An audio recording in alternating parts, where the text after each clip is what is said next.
vamos a terminar. Pero por favor, para mañana van a leer el tema de cribado.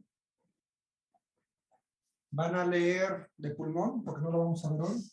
Van a leer los casos clínicos. Y van a leer las preguntas de cáncer de pulmón. Para mañana su participación. Prácticamente estamos hablando que es de la página 109 a la página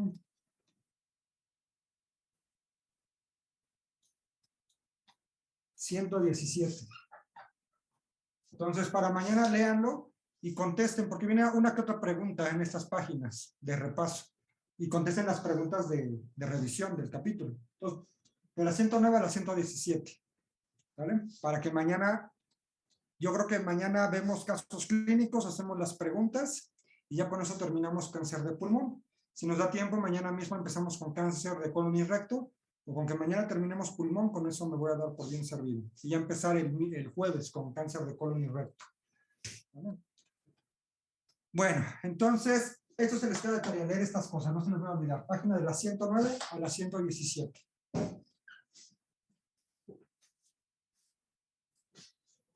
Ahora sí vamos a empezar.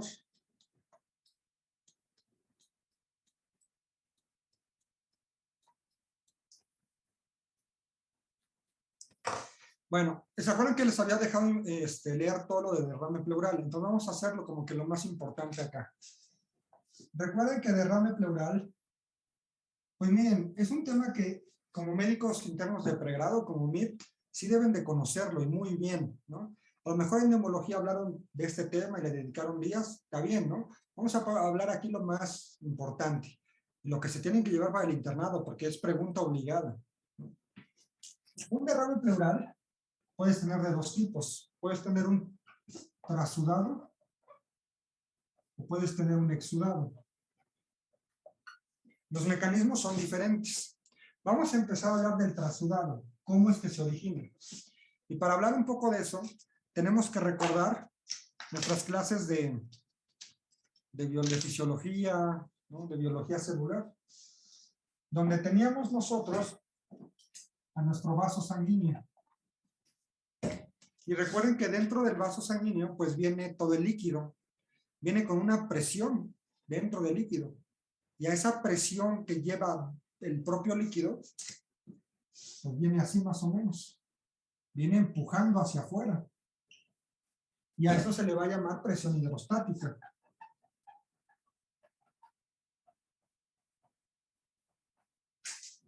Es la presión que lleva como tal el propio líquido, ¿no? Y va empujando hacia afuera. Porque viene con toda la presión. Esa presión hidrostática tiene que ser equilibrada, pues con una presión de afuera para que no se salga todo el líquido. Y esa presión de afuera, pues va a tratar de mantener ese líquido dentro del vaso. Y a esa presión se le va a llamar presión oncótica. Entonces, siempre debe de haber un equilibrio entre la presión hidrostática y la presión oncótica. ¿Qué sucede en el trasudado? Que hay una alteración en estas presiones. Y pueden ser dos cosas, o una de dos. Que tengas una disminución de la presión oncótica, o bien que puedas tener un aumento en la presión hidrostática.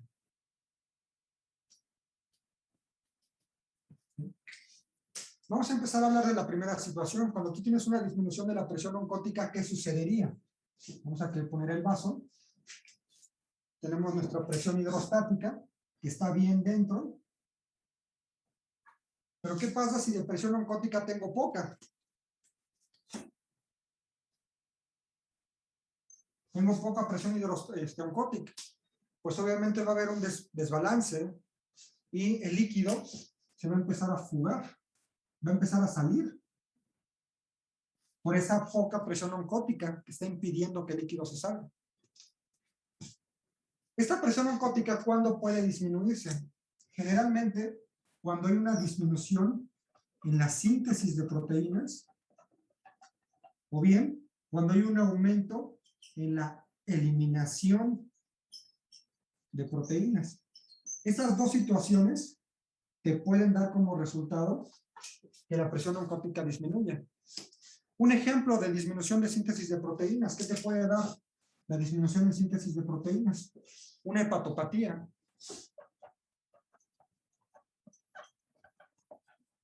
Cuando el hígado pues, no está funcionando adecuadamente, pues hay una disminución en la síntesis de proteínas. Y vean en todos los pacientes que tengan cirrosis o alguna hepatopatía.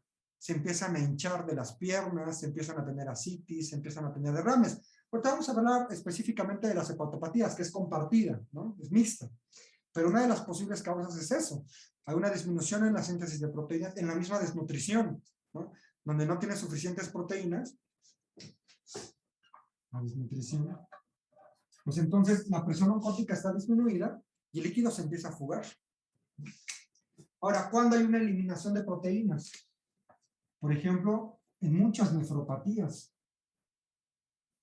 donde están tirando proteínas, tirando proteínas, a lo mejor se están sintetizando adecuadamente, pero se está eliminando, tirando un chorro de proteínas, y entonces la presión oncótica del vaso se va perdiendo, y esto hace que la presión hidrostática sea más, y se empiece a fugar líquido hacia todas partes. Ahora, en el caso de la presión hidrostática, ¿cómo es el ejemplo? Tenemos nuestro vaso sanguíneo, nuestra presión oncótica está bien,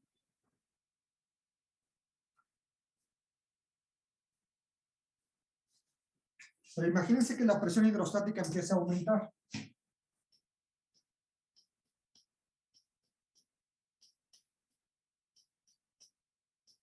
¿Y por qué pudiera aumentar? Si nosotros aquí le ponemos un stop,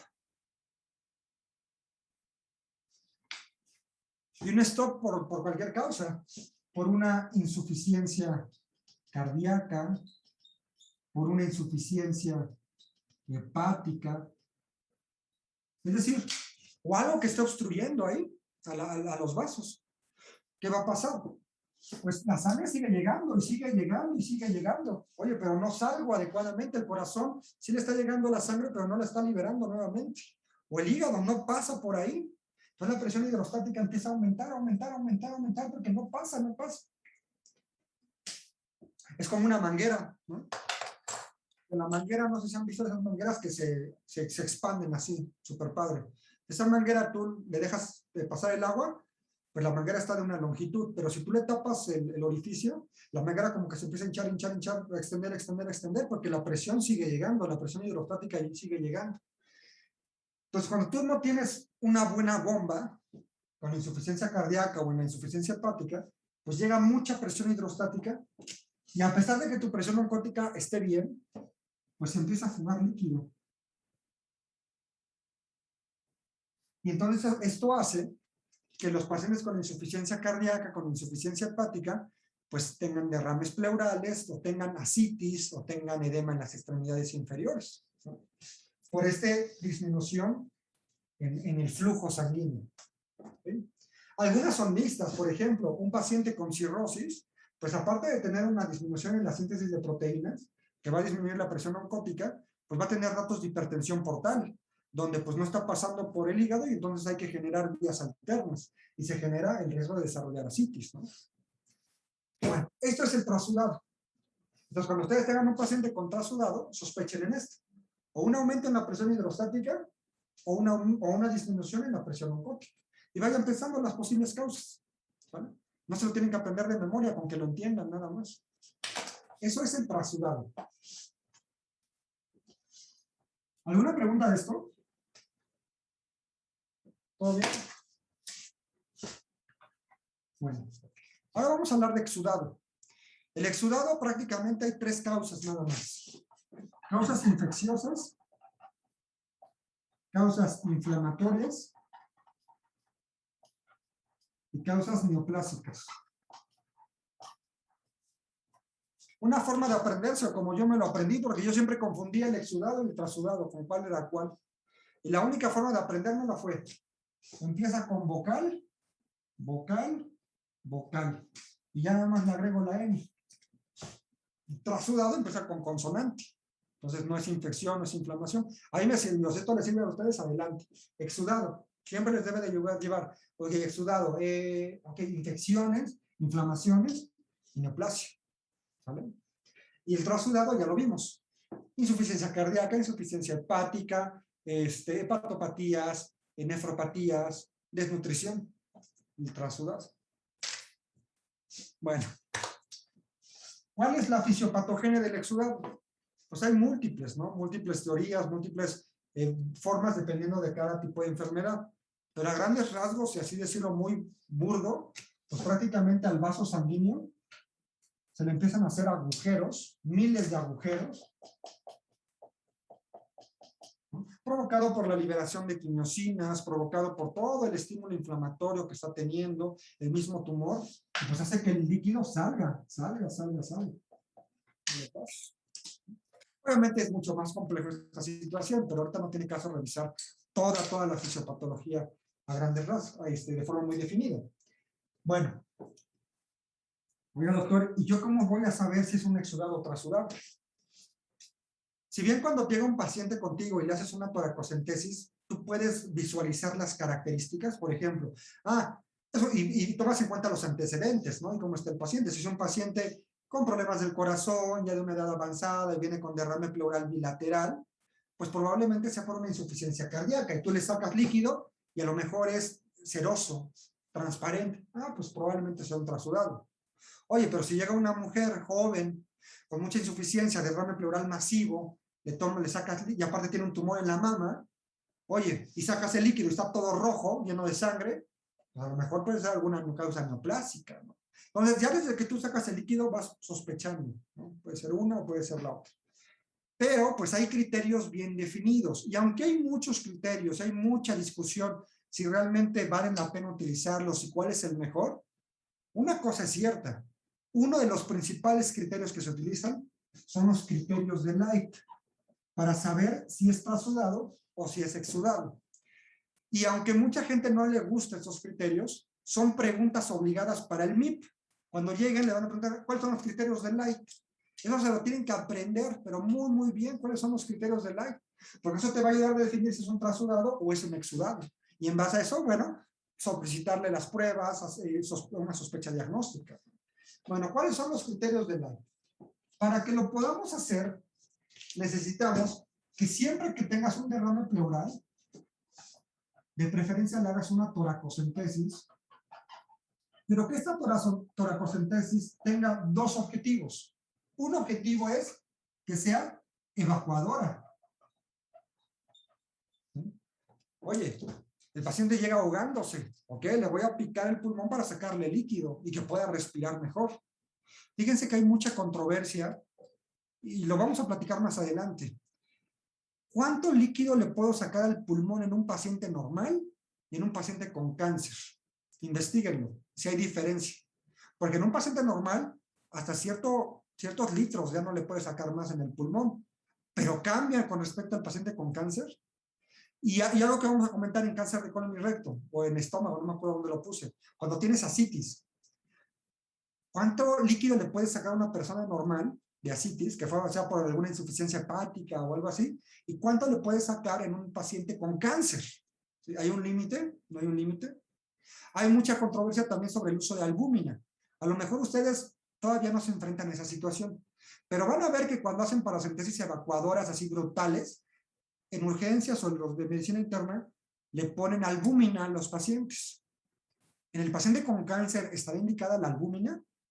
Investiguen eso también. A lo mejor ahorita no le ven tanta utilidad, pero cuando estén en el hospital, si van a decir, oiga doctor, ¿le ponemos albúmina o no? Un paciente con cáncer que le drenaron 10 litros. Chequen eso. Muy interesante esa situación. Eso lo encuentran en UpToDate. Bueno, entonces, obviamente tiene que ser una toracocentesis evacuadora para que la paciente respire mejor, pero también es una toracocentesis diagnóstica. ¿Y por qué diagnóstica? Porque en base al estudio que tú le hagas al líquido pleural vas a poder definir cuál es la causa. Todo líquido pleural tiene que ir a 3 lugares. Uno, tiene que ir al citoquímico, tiene que ir al citológico y tiene que ir al cultivo.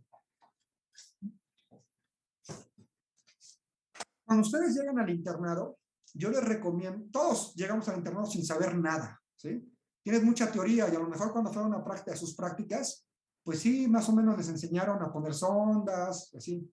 Yo cuando llegué al internado no sabía poner sondas, no sabía tomar gasometrías, ni siquiera tomar muestras de laboratorio, ¿no?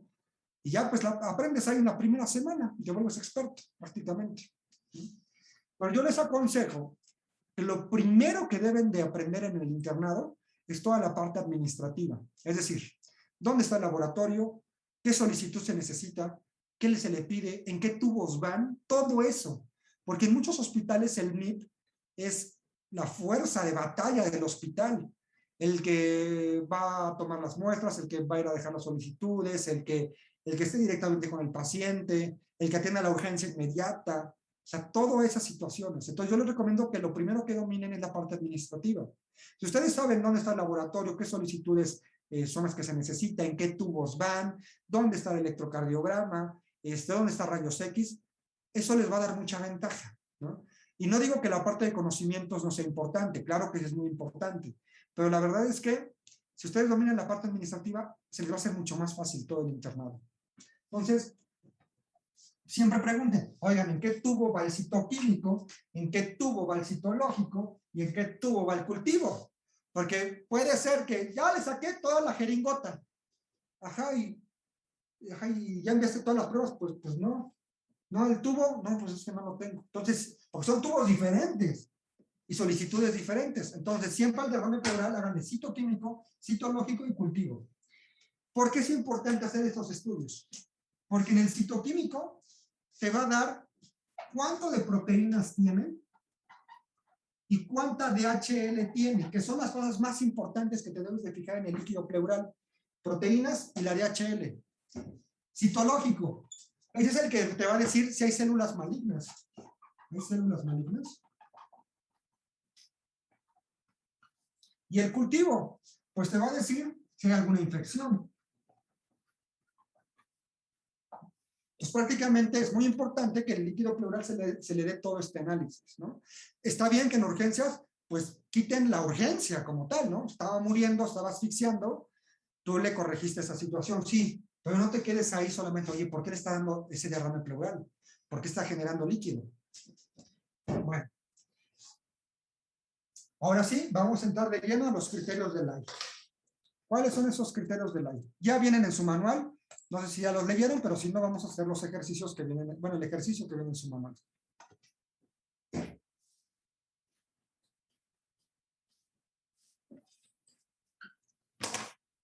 La AIE no es el único criterio, acuérdense, hay muchos otros, pero es uno de los más universales y aunque mucha gente no le gusta, la verdad es que siguen siendo muy utilizados. Criterios de la AIE. Primer criterio. Las proteínas de líquido pleural entre las proteínas del suero, si esto es más de 0.5, es un criterio del AIE positivo.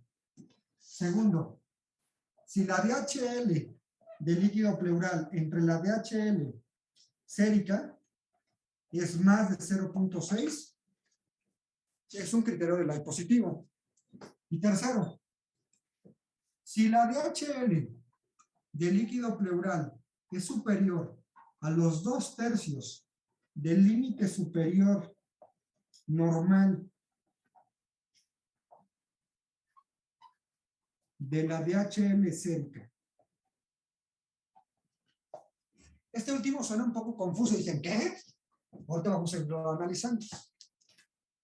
Con un criterio que salga positivo, con un criterio positivo, te hace el diagnóstico de exudado. Con los 3 negativos, te hace el diagnóstico de trasudado. ¿Sí? Entonces, con uno que te salga de estos 3 criterios del AIE positivo, estaríamos hablando de un exudado. Y recuerden, exudado, infecciones, inflamaciones o neoplasia. Si los 3 te salen negativo, es un trasudado. Entonces dices, ok, trasudado, aumento de la presión hidrostática o disminución de la presión oncótica. Y van desarrollando. ¿Por qué una? ¿Por qué la otra? ¿Sí? Bueno, pues vamos a hacer el ejercicio que está en su manual. Vamos a compartir la pantalla.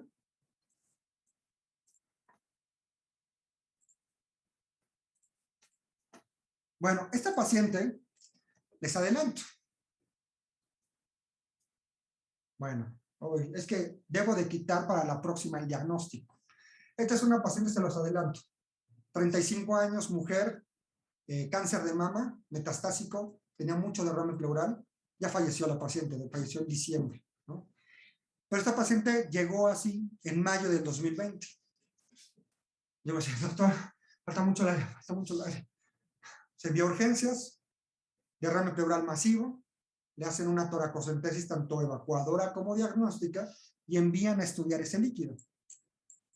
Vean cómo te lo reporta todo lo del líquido pleural. Arriba todos los datos y acá abajo te empieza a decir, mira, el aspecto es turbio, tiene un color amarillo pálido, viscosidad normal, no hay coágulos, leucos, ¿cuántos tiene? Eritrocitos de 12 a 14 por campo.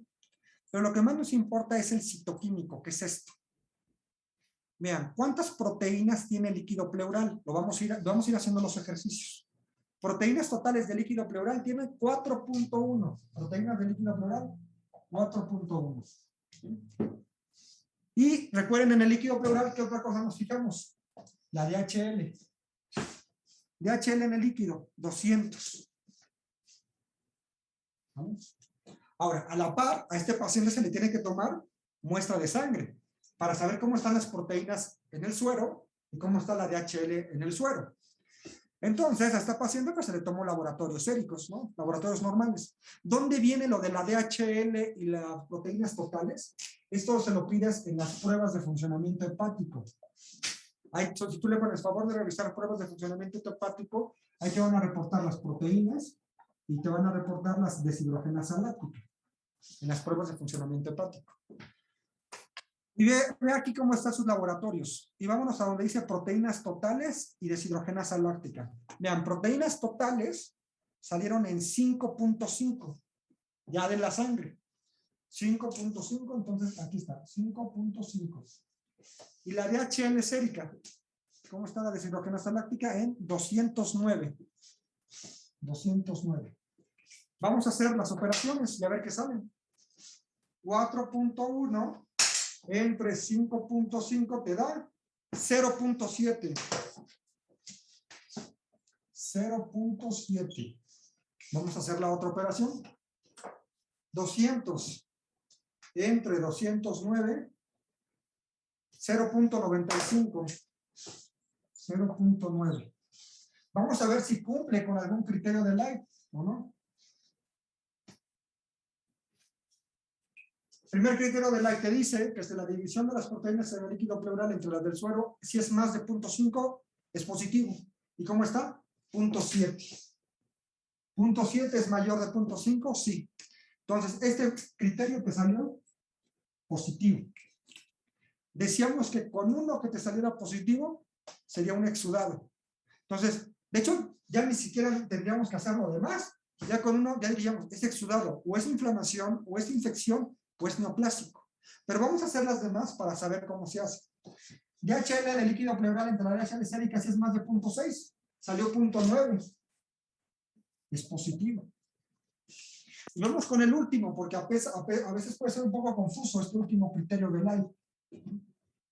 Te dice, la DHL del líquido pleural, si es más de 2/3 del límite superior normal de la DHL sérica, es positivo. ¿Cómo es eso? Bueno, nos tenemos que fijar para entender esto en los valores normales de la DHL. Vean cuáles son los valores normales. Deshidrogenasa láctica, aquí viene lo que salió, pero aquí en la derecha vienen los valores de referencia, que son de 120 a 246, perdón, 246. Estos son los valores normales de la DHL. Y te dice 2/3 del límite superior normal. Entonces, ¿cuáles son los 2/3 de 246? Pues sería 246 entre 3 por 2. ¿Están de acuerdo? Esos serían los 2/3. 164. 164 son los 2/3 del 246. Y el criterio que dice, si la DHL del líquido pleural está por arriba de los 2/3 de este valor, es positivo. ¿Cómo estaba el DHL del líquido pleural? Estaba en 200. ¿Y cuál eran los 2/3? 164. ¿200 es mayor de 164? Sí. Entonces también tienes este criterio positivo. Tienes los tres, pero con uno que haya salido positivo, ya tenías el diagnóstico de exudado. Si los tres te salieran negativos, es un trasudado. Pero con uno que te salga positivo, es exudado. No están difíciles de aprender. Solamente recuerden, proteínas, DHL. Y siempre empiezas con el líquido pleural. Siempre. Recuerden, el pulmón está más abajo y la sangre se la toman acá abajo. Entonces, líquido pleural entre el suero. Una forma de aprendérselo. Pulmón y aquí la sangre. Uno sobre el otro. Entonces esto entre esto. Y ya si te sale esto, pues es que es exudado. Pues esta paciente se corrobora. El líquido salió muy feo, hay turbio, salió rojo prácticamente. Y se le hizo el drenaje. Después se le hizo una pleurodesis para sellar las pleuras y que no estuviera generando otra vez derrame pleural. Pero la paciente con una de las condiciones aguantó un año con letrozol, era hormono positivo, metastásico, pues no estaba para quimioterapia. Recuerden que otra cosa, este paciente llegó con derrame pleural, pero no le di quimio. Y alguien de seguro dirá, oiga doctor, pero eso no es una crisis visceral, es metastásico luminal, pero no es crisis visceral, porque crisis visceral, recuerden, a nivel pulmonar, que solamente era la linfangitis pulmonar. El derrame pleural no se considera crisis visceral. ¿Sí se acuerdan de eso? Bueno, espero que sí. Porque, el derrame pleural no se considera crisis visceral, porque si tú lo drenas, se quita el problema, no pones ya en riesgo su vida del paciente. Entonces le di hormono, letrozol, no, le di letrozol con gocereline porque era premenopáusica, 35 años, y falleció la paciente. Aguantó un año así, fue una de las condiciones generales. Bueno, ¿alguna pregunta de los criterios de Lai? Estos sí apréndanselo, porque el interno se los van a preguntar, pero acá estoy seguro que se los van a preguntar. ¿Cuáles son los criterios de Lai? ¿Vale? Bueno, seguimos. Hablando un poquito más de derrame. En el derrame pleural asociado a cáncer, tenemos dos tipos. Uno que se llama el maligno y otro que se llama el paramaligno. Maligno y paramaligno. Recuerden que a esto, para confirmar el diagnóstico de que el derrame tenga células neoplásicas, pues le tienes que hacer el citológico. Porque ahí te va a identificar el patólogo si tiene células neoplásicas o no. En el maligno, si tú le haces un citológico, te puede salir positivo, pero te puede salir negativo. Alguien que me diga, en base a lo que leyeron de derrame pleural, ¿cuánto porcentaje sale positivo los derrames pleurales malignos? ¿Alguien? 40%. Exactamente. Solo el 40% te va a salir positivo. ¿Qué significa esto? Que si tú tienes un derrame con citológico negativo, no te excluye que tengas cáncer. Porque vean que solamente se presenta en el 40% que sale un citológico positivo, pero sí es por cáncer. ¿Por qué pasa eso? Porque si tenemos aquí, voy a poner la imagen de un vaso de agua, que es lo que le drenaste. Supongamos que ese drenaje sí es por cáncer, pero que haya pocas células neoplásicas. Poquitas. Y a lo mejor todo lo demás líquido fue por toda la reacción inflamatoria que generó. Tú le drenas y le drenas esto. Y este es el que mandas a estudiar. Si en ese, como hay pocas células, pues a lo mejor en lo que tú le alcanzaste a quitar no van a encontrar ahí células neoplásicas. Pero este derrame sí es por cáncer. Por eso es que solamente el 40% sale positivo. Ténganlo muy presente. ¿Por qué? Porque si te sale un derrame pleural negativo en el citológico, no te excluye que no tengas cáncer. Porque recuerden que solamente te presentan el 40% un citológico positivo, a pesar de que sí sea por cáncer.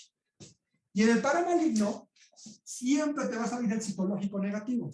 Ahora, ¿cuál es el derrame pleural paramaligno? ¿Y cuál es el maligno? El maligno es el que generalmente tiene un comportamiento de un exudado. Pero el paramaligno a veces puede tener un comportamiento de trasudado. ¿Y cómo se genera el paramaligno? Supongamos que aquí tengo mi vaso sanguíneo, viene su presión hidrostática, y de repente aquí tengo un tumor que no me está infiltrando la pleura, ojo, que no me está infiltrando los vasos, no, me está comprimiendo un vaso. ¿Qué pasa? Pues el vaso se obstruye, se obstruye, se obstruye. ¿Y qué pasa acá? Pues ahí viene mucha presión hidrostática, mucha presión hidrostática, mucha presión hidrostática, y entonces se empieza a fugar. Pero si a este líquido le hiciéramos análisis, no va a salir positivo a cáncer, porque están de acuerdo que no es que te lo haya generado el cáncer directamente, sino fue porque comprimió un vaso y fue por aumento de la presión hidrostática que se fugó el líquido. Y ese líquido pues no tiene cáncer. ¿Sí me di a entender esa situación? Si no queda claro, díganmelo con toda confianza. O sea, el paramaligno no es por un derrame provocado directamente por el cáncer, sino de forma indirecta al comprimir algún vaso, o alguna arteria, alguna vena. Entonces, por aumento de la presión hidrostática se empezó a fugar. Y por eso es que tienes un trasudado en un paramaligno. Adelante, Zaira. Doctor, entonces explicó que el paramaligno es que a uno se ha como que salido por exudado. O sea, se salió como por el otro mecanismo del que es de trasudado. Exactamente, se Ok, salió por trasudado. ¿Sí? ok, Se salió por pero trasudado. sigue siendo maligno. Sí, o sea, tienes una causa maligna, sí, Ok, pero como tal, si tú le haces un análisis a este derrame pleural, siempre va a salir negativo, porque no es por cáncer directamente. ok, ok, ¿Sí? gracias. Pocas veces utilizamos el término para maligno, ¿eh? Y es poco frecuente, o sea, realmente cuando tienes derrame pleural, generalmente siempre va a ser maligno, generalmente, o sea, porque si hay cáncer afectando directamente la pleura. Muy pocos cánceres provocan esto, los derrames pleurales para malignos, a menos que esté en una posición muy comprometida, ahí comprimiendo mucho algún vaso. Ustedes ya lo leyeron, el tumor de Pancoast, ¿no? Está ahí justo ahí en el surco superior, está comprimiendo los nervios, pues que tienes Horner, pues que tienes todo edematizado esa zona. Bueno, siguiente cosa de derrame pleural, ya para que pasemos a tratamiento de cáncer de pulmón. En base a lo que ustedes leyeron, ¿cuál es la principal causa de derrame pleural maligno? Número 1, ¿alguien que me pueda decir? Y número 2. ¿Alguien? Cáncer de pulmón y cáncer de mama. Exacto. Primer lugar, pulmón. Segundo lugar, mama. ¿Y esto dónde se vio? Ahí lo tienen en su manual en la página 101. Vamos a compartir la pantalla. Fíjense, en la revista Chest, aquí la tenemos, Chest del 2017, hicieron una recopilación de todos los derrames pleurales malignos. Ahí está, Malignant Pleural Effusion. Y vieron cuáles eran las causas, las principales causas. Vean que el 37% fue pulmón y en segundo lugar mama con un 15%. No son los únicos. Vean que gastrointestinal, ginecológicos, los hematológicos, otros o los desconocidos también te pueden generar derrame pleural, pero el más frecuente es pulmón y en segundo lugar mama. ¿Sale? No se les vaya a olvidar esto.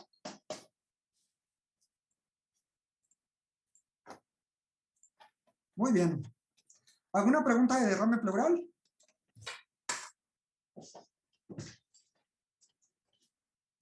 Ahora sí vamos a tratamiento. Vamos a empezar con tratamiento ya de cáncer de pulmón. Recuerden, derrame pleural automáticamente te lo hace un M1A, una etapa 4. O sea, automáticamente derrame pleural maligno, etapa 4. ¿Sale? Tratamiento para cáncer de pulmón. Ustedes se acuerdan que pues ya le pedimos como médico general la radiografía. Tal vez ustedes, como médicos de primer contacto, no están en el transcurso de todo el abordaje diagnóstico y el tratamiento, pero está bien que tengan una idea de cómo se hace. Recuerden que el principal objetivo con ustedes es que sospechen tempranamente en un cáncer de pulmón y mínimo le pidan una radiografía. Ya con eso ya los van a orientando. Entonces recuerda, le pediste una radiografía, sale algo raro o te genera mucha duda, tomografía completa, tórax, abdomen y pelvis. Ya con lo que tú tienes, ya puedes identificar si hay un tumor o no. Te salió un tumor, recuerda cómo le tomas la biopsia. Si está en la vía área central, broncoscopía. Si está periférica, por Trucut. Si no es ni una ni otra, a lo mejor por cirugía, ya está cerrada o abierta para tomar una biopsia o quitárselo, ¿no? Ya tienes el reporte de la biopsia, ya se corrobora cáncer. Recuerda que con esto y con tu tomografía previa, tú ya puedes dar una tapificación inicial. Si bien a lo mejor con el PET y la resonancia se va a modificar, pero ya tienes una tapificación inicial. Y recuerda que a partir de cierta etapa clínica le pides PET. Y a partir de cierta etapa clínica le pides resonancia. Ya con todo esto, tú ya puedes saber qué T es y qué M es. Y si te arrojara resultados de que hay unas adenopatías mediastinales ahí sospechosas, tendrías que biopsiarlas. ¿Alguien que me diga uno de los métodos para biopsiar esas adenopatías mediastinales? ¿Alguien? A ver, Atenea Flores, Atenea. Un método para biopsiar las adenopatías mediastinales.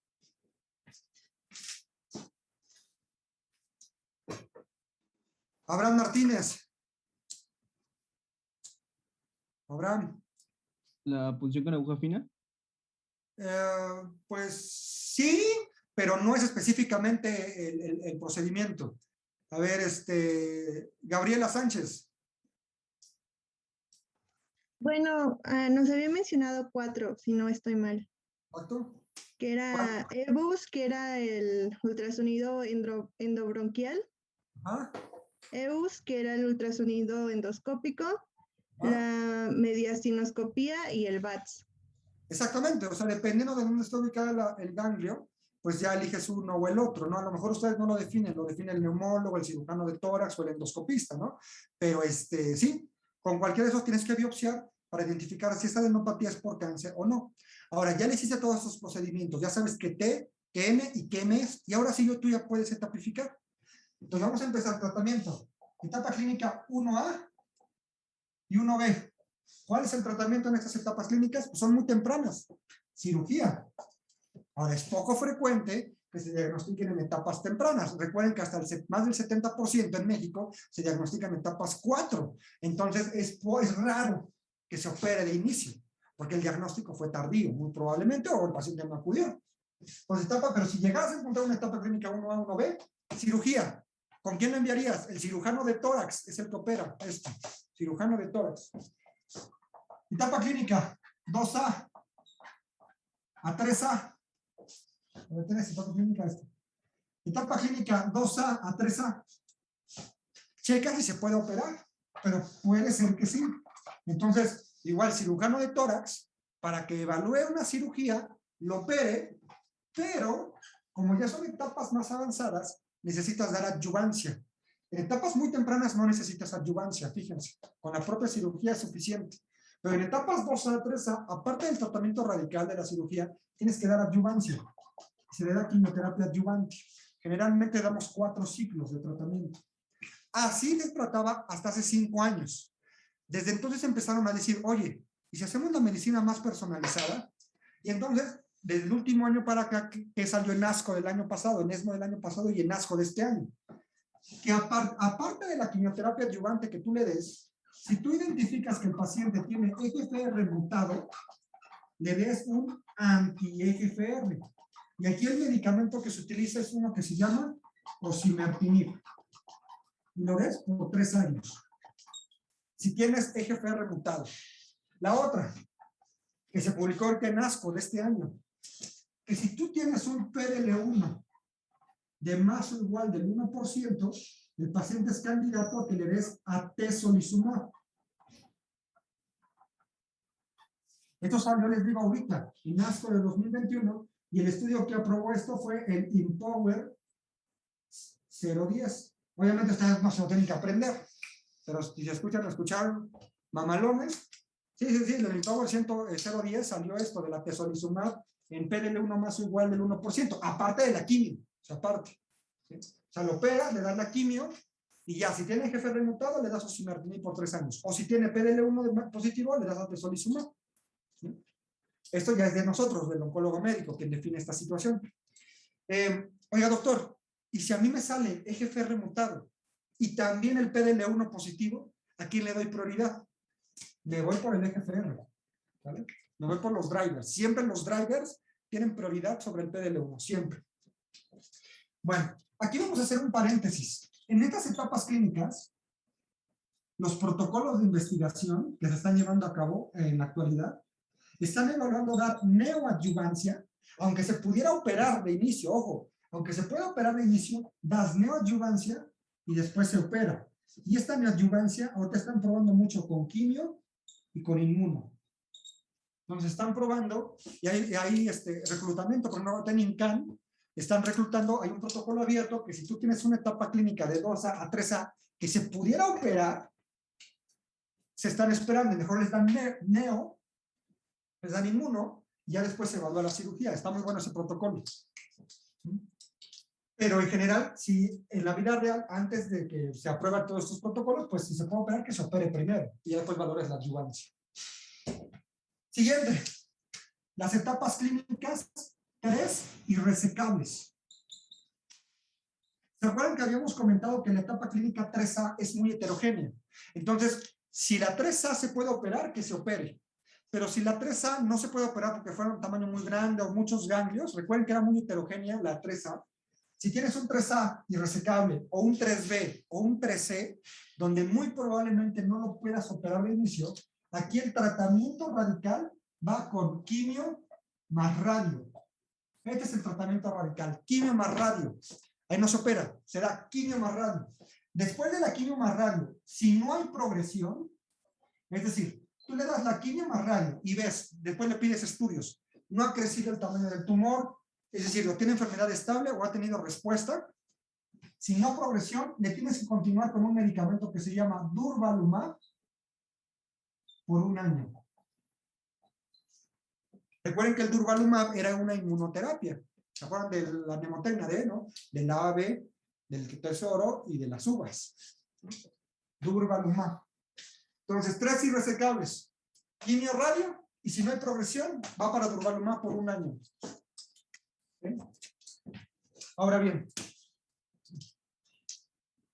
tú operaste al paciente primero, ¿sí? Porque fue una etapa 1A o 1B o 2A, 3A quirúrgico. Aquí viene la siguiente pregunta. ¿Cuándo radioterapia adyuvante?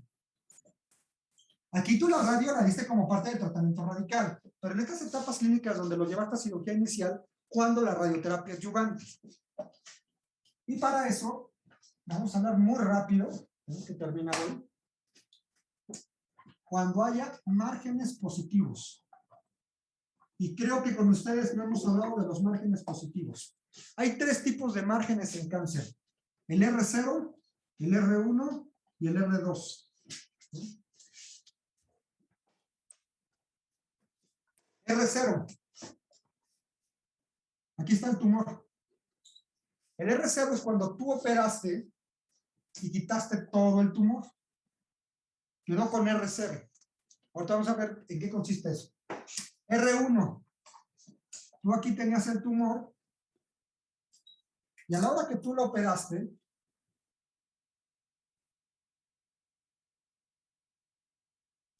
quedó con márgenes positivos, sí, así quedó con márgenes positivos, pero estos márgenes son microscópicos. Microscópicos. ¿Qué quiere decir? El cirujano dijo, ¿sabes qué? Yo sí quité todo el tumor. Ya no me pareció dejar tumor. A mis ojos ya no vi tumor que quitar. Pero el patólogo te dice, oye, ¿sabes qué? Todavía en el margen de lo que quitaste, todavía hay células tumorales ahí justo en el margen. Entonces son R1, porque sí dejaste tumor en los márgenes, pero son microscópicos. Y un R2. Aquí tenías todo el tumor. Lo quitaste, pero no quitaste todo, fue parcial. Y el cirujano te dice, ¿sabes qué? Sí, no, quité solamente una parte, todavía se quedó tumor. A mis ojos todavía se quedó tumor porque estaba irresecable, porque estaba pegado ahí en una arteria, alguna estructura importante. Entonces, en el R2 sí dejaste tumor y es macroscópico. Entonces, esos son los márgenes positivos. Si tienes, bueno, márgenes positivos R1 o R2. Márgenes negativos, no tienes márgenes positivos en un R0, porque en un R0 quitaste todo el tumor. Entonces, si después de la cirugía quedó con R1 o R2, tienes que evaluar una resección. Pero si no es posible la resección, no es posible, entonces el paciente va para radioterapia adyuvante. ¿Sí se entiende? O sea, dejaste márgenes positivos, dejaste tumor todavía. Ya sea que sea un R1 o un R2, tienes que darle radio adyuvante. O si se puede operar, pues que se pueda volver a operar. Aquí vuelves a raspar, ¿sabes qué? Aquí vuelves a intentar quitarlo del tumor. Pero si no se puede, pues le das radioterapia adyuvante. ¡No puede ser! No terminé con ustedes. Hasta aquí le vamos a dejar. Bueno.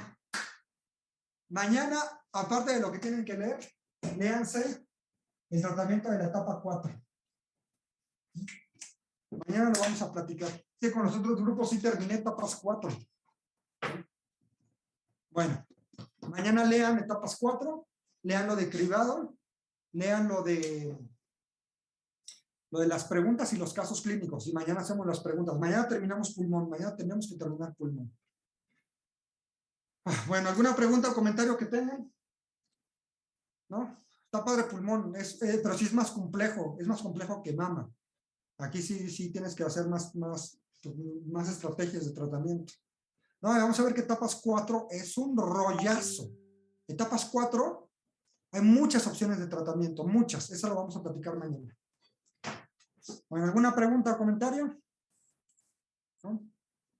No, doctor. Bueno. Si no hay nada, entonces sería todo por el momento. Mañana nos vemos. Estudien lo que estamos viendo, porque ya después se va a hacer mucha información. Y falta todavía colon y recto y próstata para el examen. Entonces sí vayan estudiando todo esto. Bueno, pues cuídense y nos vemos mañana. Mañana, Doc, gracias. Bye. Gracias, doctor. Hasta mañana.